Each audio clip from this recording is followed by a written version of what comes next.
Today, I'm going to give you a case why I think the federal government doesn't want you to own a home and wants you to become and stay a renter. That's next.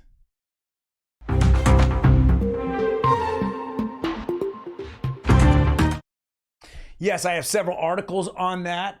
And also, I went over this a couple days ago when I saw that Gen Zers were now moving into cars, going from tiny homes where the affordability was a little better for them, but now going into cars. Wow, that's crazy.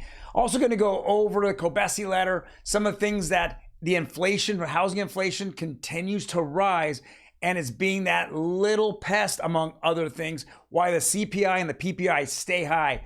All next on Real Estate Daily. Welcome, everyone. My name is Troy, and every day we go over the latest news in real estate, housing, and the mortgage market. Now, before we jump into it, do me a favor, hit that like button. It really helps out the channel and supports me, who does this every day to get you the best 5 minutes in real estate and mortgage. Now, let's jump right into it. Here is Redfin news, and this is very concerning to me, and it should be concerning to you and everybody else out there. Investors bought 26% of the country's most affordable homes in the fourth quarter, the highest share on record. This is crazy. So what's happening is that flippers come in, or we call them wholesalers. What wholesalers do is they put out, I'm sure you've seen everywhere, whether it be the internet, on media, social media, or even on signs on poles in your neighborhoods. It says, we buy homes for cheap, we'll give you top dollar, whatever. We buy homes. What happens when people get desperate, or there are issues that are happening in their lives and they need money and cash quick, they turn to these wholesalers, calling up these, they're investors, wholesalers. What they do is they take that property, they get it as low as possible, lock it up in an escrow, and then turn around and they sell it. Now, where do they sell it to? That's the interesting part. The end buyer is virtually never a homeowner. It's never the guy at the very end. It's usually either another investor who then either fix and flips it or sees a potential, or they sell to hedge funds. And these hedge funds are buying it up. And it's so funny, every time I keep hearing this in the news, oh, well, the federal government doesn't want hedge funds buying anymore, blah, blah. Bullshit.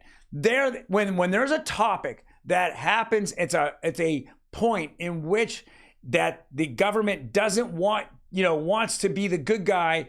When it's all said and done, they're always the bad guy, or usually always the bad guy. They're the ones that are encouraging hedge funds to buy these. They're not encouraging end users to buy these affordable homes. They're absolutely wanting hedge funds and other real estate investors to turn them into rentals. They want Gen Zers. I don't understand why Gen Zers aren't out there and they're not going crazy. It's almost as if they just want to live in their box, play video games, and then not have to go to work. Because that's what I'm seeing a lot of Gen Zers would prefer doing. Instead, they need to be out in the workforce, figuring out what's going on with AI, with crypto and that technology, distributed ledger technology, and see how they can get involved and really make 6-7 figures, on a yearly basis. Instead, they pat you on the head, say, hey, let's go, go out there and protest for the climate change or whatever, something that has nothing to do with them whatsoever. And instead, they become the bottom feeders. I mean, come on, how many people have degrees that can't even find jobs or can't find jobs in their field? This is all a set plan for Gen Zers. I hope that some of them wake up and it's time to get forward. When you see that hedge funds are buying up all these homes, the affordable homes that they can possibly get into, and there is no government oversight. The government doesn't care. And this is where I get on my soapbox and I say, the $95 billion bill that just passed to help out Ukraine and Israel. Once again, the hundreds of billions of dollars to help some other country doesn't help our youngest generation out whatsoever. They don't give anything out to them. They're not subsidizing real estate like I've been screaming for months. For years. Subsidize it, make it affordable. You look at KB Homes or Lenocker or Beazer or whoever. Why aren't they subsidizing it? Why don't they put $100,000 down for qualified Gen Zers and say, hey, we'll put down your down payment, which will then lower your payment significantly, and that wipes out, or even 20% down, and the government owns 20% of the home.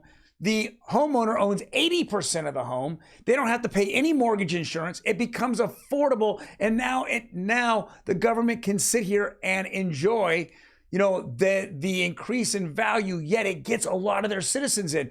That's what we should be doing with $95 billion, not wasting it on shooting off fireworks in a whole different country, which we just burn.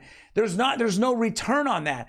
The only thing is return is caskets, a casket manufacturer. That's the only thing that it's returning. And that's why I'm very passionate about this, is that we're seeing our country sit here the last 3 years, and we're dealing with, hedge funds buying everything up, and we're throwing all this money away to everybody else. We're helping everybody else's causes. We're not helping our own cause.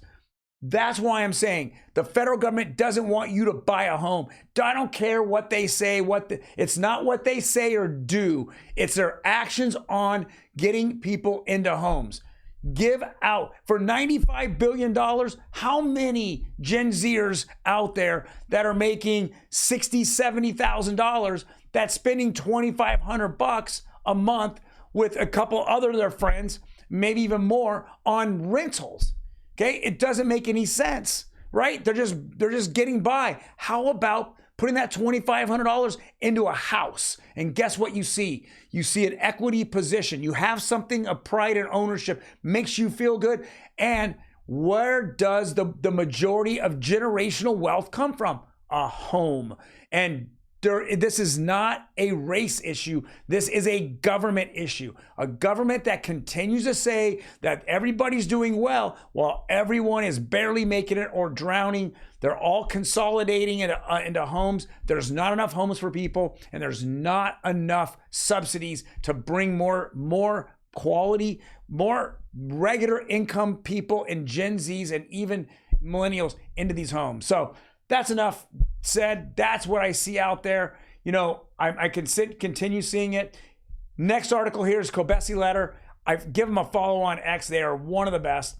It says shelter inflation in the United States remains a major issue as it stands at 6%. What does shelter inflation mean? Shelter inflation means that regardless of all the media telling you that rents are going down, rents are not going down. They're not.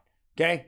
They are staying steady, if not going up. This is saying year over year shelter inflation. That's rents as well as homes are gone up 6%. Inflation for renters went up 6.1% in January, while inflation for homeowners went up 6%. You can't tell me year over year that you're happy about how much you are paying on a monthly basis for rent. Nobody can tell me that. Subsidize the housing out there and let's get people in it. Okay? It's an easy fix. If you did that, then we wouldn't see the inflation for renters. Rent is throwing your money in the toilet and flushing it. Okay? Once it's used, it's never regurgitated. There's no value left in it. All right, I'm way passionate. Here we go. I've been saying it over and over. CNBC, February 16, 2024, 9:23 Eastern Standard Time. For the 100th time, the housing market is very undersupplied right now, says Reader.com Danielle Hale. Well, I can't keep saying it over and over. If we keep seeing inflation or housing values go up 6% year over year, it doesn't matter what, when, where, how. The people are being priced out. And those people that are sitting there selling their homes and becoming renters, they're just losing their generational wealth. And again, who's buying it up? Hedge funds. And I don't care if there's any bill that's being talked about in a committee saying, we don't want hedge funds buying them up. That's just for publicity. It never reaches the House or the Senate floor, and it's never voted on because it's only a talking head point. That's it. All right, done with that. Let's jump into the interest rates. Today we saw it go up two basis points right here on conforming conventional. FHA went up about 2 basis points to 6.62. You know, this went up 23 basis points. I'm telling you, it should be under 6%. Why? Who wants a 15-year conforming that's barely under a 30-year FHA or a 30-year conforming? Makes zero sense.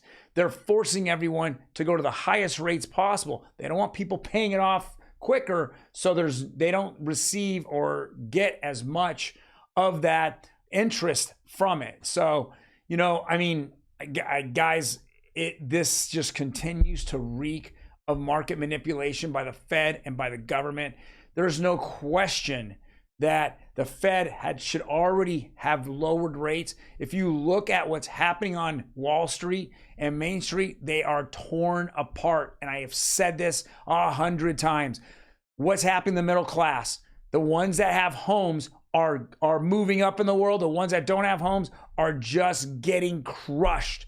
And that's exactly the difference between Wall Street and Main Street. There are 7 stocks that many people have hyped up, many companies have bought into.